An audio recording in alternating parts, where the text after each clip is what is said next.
Hello students, welcome to exam time current और आप सभी का स्वागत है अपने इस YouTube channel exam time current में। और आज है 4 जुलाई 2021 और आज के आने होने वाले टॉप इम्पोर्टेंट 10 करंट अफेयर्स के क्वेश्चन जो कि आपके डेली बेस आपको प्रोवाइड किए जाते हैं वो हम आपको दे रहे हैं।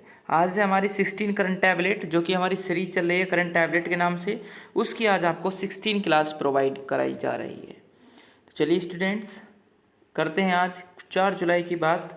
और यदि आप चाहते हैं पीडीएफ को डाउनलोड करना तो नीचे डिस्क्रिप्शन में टेलीग्राम चैनल की आपको लिंक दी गई है, वहाँ से टेलीग्राम चैनल को ज्वाइन करें और जा करके अपनी अब तक की सभी पीडीएफ्स एक साथ डाउनलोड कर लीजिए। तो चलिए, क्लास का पहला क्वेश्चन आपकी स्क्रीन पर। भारत में चार्टर अकाउंटेंट यानी सीए चार्टर्ड अकाउंटेंट्स दिवस किस तारीख को मनाया जाता है? तो चार्टर्ड अकाउंटेंट्स दिवस जो मनाया जाता है वो मनाया जाता है हमारा 1 जुलाई। 1 जुलाई को हमारा कौन सा डे मनाया जाता है? चार्टर्ड अकाउंटेंट्स दिवस।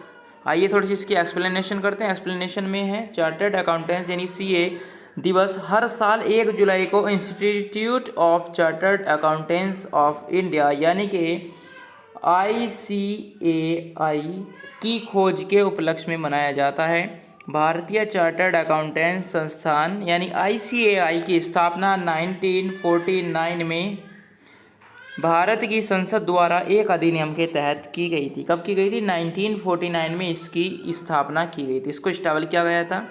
नेक्स्ट क्वेश्चन है, हाल ही में institute of chartered accountants of India यानी ICAI ने छात्रों के लिए कौन सा मोबाइल एप्लीकेशन यानी कौन सा मोबाइल ऐप लॉन्च किया है? तो वो लॉन्च किया है ICAI बॉस जो है ऐप लॉन्च किया है किसी ने। तो ICAI ऐप जो लॉन्च किया है वो क्या है?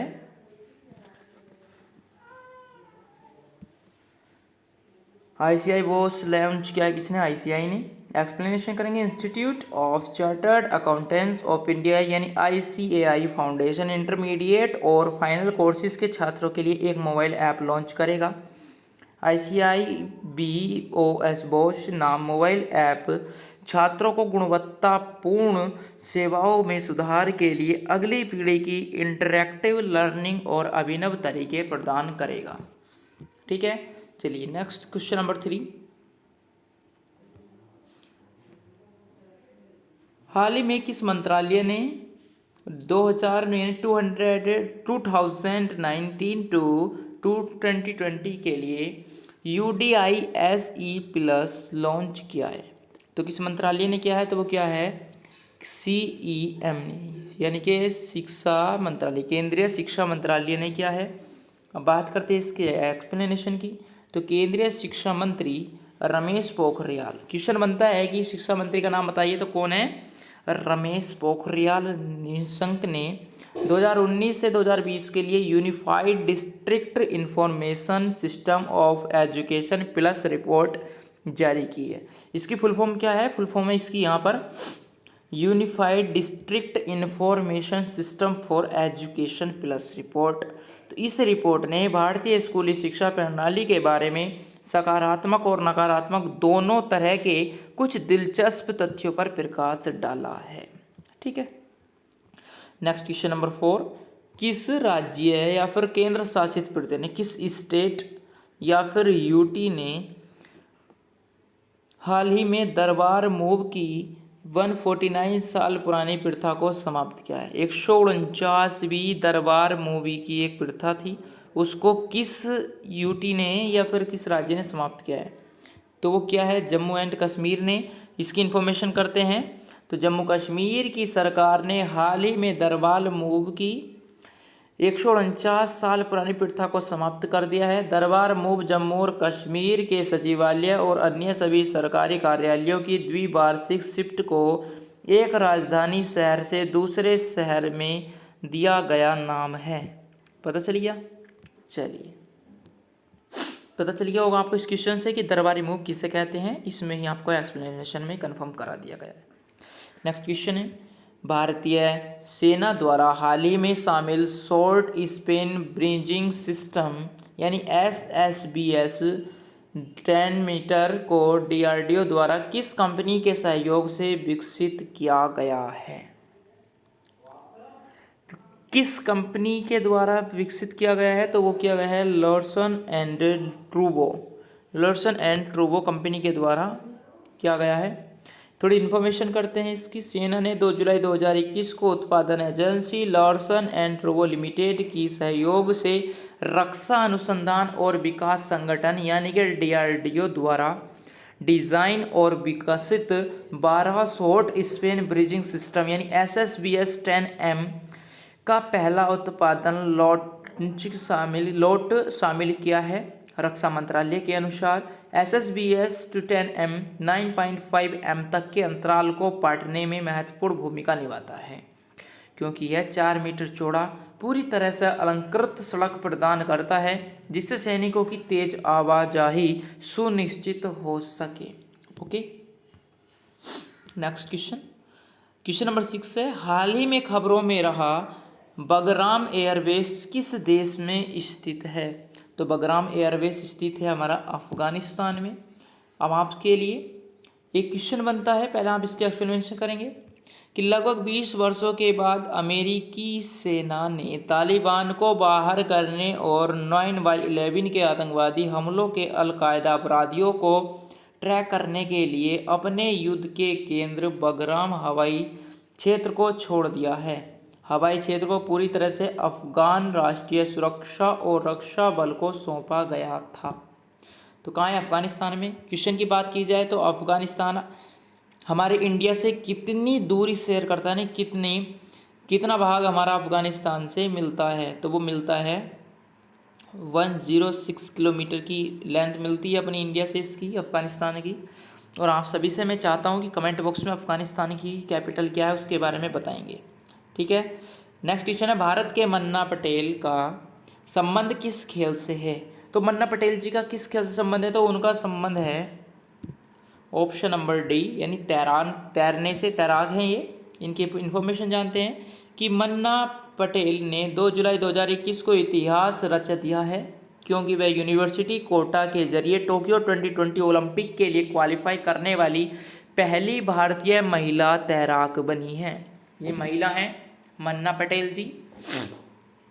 यूनिवर्सिटी कोटा एक देश के एक पुरुष और एक महिला प्रतियोगी को ओलंपिक में भाग लेने की अनुमति देता है, बशर्ते समान लिंग का कोई अन्य तैराक खेलों के लिए अहिर्ता प्राप्त न करे या अपने ओलंपिक चयन सीमा यानी 20 समय के आधार पर FINA आमंत्रण प्राप्त न करे।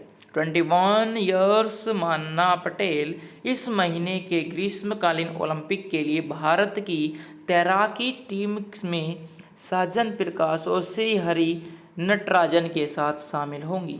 ओके, थोड़ी एक्सप्लेनेशन लेंथी हो जाती है, मैं समझ सकता हूँ आपको समझ में नहीं आती होगी, फिर भी आप कोशिश किया करो इसको समझने की और वीडियो को पॉज करके देख लिया करो, खुद से स्वयं पढ़ लिया करो। PDF आपको मिली जाती है टेलीग्राम पर, वहाँ से अच्छे से पढ़ लिया करो। भारत के सांसद जाविर कौन सा खेल खेलते हैं? तो भारत के जो सांसद है जाविर ये एथलीट्स खेलते हैं। इसकी इन्फॉर्मेशन एक्सप्लेनेशन करते हैं एथलीट्स की। तो भारतीय नौसेना के एथलीट MP जाविर सिंह 1 जुलाई 2021 को 400 मीटर बाधा दौड़ में टोक्यो ओलंपिक के लिए क्वालिफाई किया इन्होंने, जब उन्होंने पटियाला में हाल ही में संपन्न अंतर्राज्यीय एथलीट्स चैंपियनशिप में स्वर्ण जीतने के लिए 49.78 सेकंड का समय लिया है। और जाबिर ने विश्व रैंकिंग कोटा के माध्यम से क्वालिफाई किया, जहां 14 स्पॉट उपलब्ध हैं, अवेलेबल हैं 14 स्पॉट्स। क्वेश्चन नंबर 9, 1 जुलाई 2021 को वायुसेना के नए उप प्रमुख के रूप में किसने पदभार ग्रहण किया? तो वो ग्रहण किया है option number B air marshal Vivek Ram Chaudhary ने ग्रहण किया है क्या उप प्रमुख के रूप में पदभार। अब यदि आपसे पूछा जाए कि भारतीय सेना के प्रमुख कौन है तो वे हैं राकेश कुमार भदौरिया। तो आप सभी को इनकी एक्सप्लेनेशन रह गई थोड़ी सी। एयर मार्शल विवेक राम चौधरी ने 1 जुलाई 2021 को वायुसेना के उप प्रमुख के रूप में पदभार ग्रहण किया। उन्हें 29 दिसंबर 1982 को भारतीय वायुसेना की लड़ाकू धारा में शामिल किया गया था और उन्हें व्यापक स्तर पर 3800 घंटे से अधिक का उड़ाने का अनुभव है। लड़ाकू और प्रशिक्षित विमानों की विविधता, ठीक है, तो इन्होंने 3800 घंटे यानी 3800 घंटे से अधिक का उड़ाने का अनुभव है। लगातार इन्होंने इतने घंटे प्लेन उड़ाया है। समझ सकते हैं आप कितनी बड़ी संख्या है। और इन्होंने 3800 घंटे प्लेन उड़ाया है और ये 29 दिसंबर 1982 को भारतीय वायुसेना की लड़ाकू धारा में इनको शामिल किया गया था। 3800 घंटे लगातार नहीं उड़ाया जाता प्लेन, और टोटल जब तक कि इन्होंने जॉब की है जब तक इन्होंने 3800 घंटे प्लेन को उड़ाया है, लड़ाकू विमान को, ठीक है। तो 29 दिसंबर 1982 को ये भारतीय वायुसेना में ज्वाइन हुए। चलिए, डॉक्टर राजेंद्र किशोर पांडा किस भाषा के प्रसिद्ध कवि हैं? तो वे हैं कन्नड़ भाषा के। एक्सप्लेनेशन, कुवेंपु राष्ट्रीय पुरस्कार, दिव्यांगत कवि पुरस्कार और विजेता कुमुकी की स्मृति में राष्ट्रपति स्थापित राष्ट्रीय पुरस्कार वर्ष 2020 के लिए प्रसिद्ध ओडिया कवि डॉक्टर राजेंद्र किशोर पांडा को प्रदान किया गया है। प्रतिष्ठित पुरस्कार में 5 लाख रुपए का नगद पुरस्कार, 1 रजत पदक और 1 उद्धरण है। 1992 में स्थापित राष्ट्रीय कवि कुवेंपु ट्रस्ट ने भारत के संविधान द्वारा मान्यता प्राप्त किसी भी भाषा में योगदान देने वाले साहित्यकारों को पहचानने के लिए कन्नड़ कवि कुवेंपु के नाम पर 2013 में इस राष्ट्रीय भारतीय साहित्य पुरस्कार की स्थापना की। तो आई होप आपको समझ में आए होंगे आपके सभी 10 क्वेश्चंस। आप सभी को वीडियो पसंद आई हो तो लाइक शेयर एंड सब्सक्राइब जरूर करें। आपको मिलते हैं अगले नेक्स्ट क्लास में, तब तक के लिए जय हिंद, जय भारत।